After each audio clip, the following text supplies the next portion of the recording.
Remember, for is used to talk about a period of time and since is used to talk about a point in time. If you can remember this, you'll be using these words correctly in no time. Definition: for and since are two words that are often used together in English. They are both used to talk about time, but they have different meanings. For is used to talk about a period of time.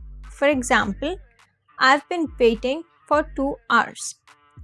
I'm going to be away for a week.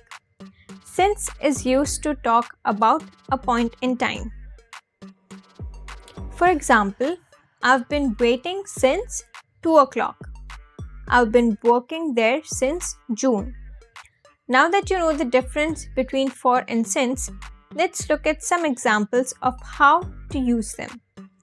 Examples: I've been studying English for 6 months. I've been living in New York since 2009. I haven't seen her for 2 weeks. I've been working on this project since Monday. I've been waiting for you for an hour. I've been waiting since 1 o'clock. Conclusion: the prepositions for and since are among the most perplexing groups of preposition. Most people have made the error of using these words interchangeably in statements, which has led to the majority of times when they have been used incorrectly. How can you ensure that you know when to use for and when to use since?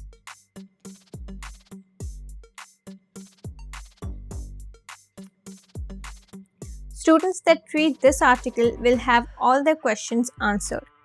Prepositions are crucial in English language. Additionally, the prepositions for and since are used to denote time. Since both of these expressions refer to a period of time, they can easily cause confusion in pupils.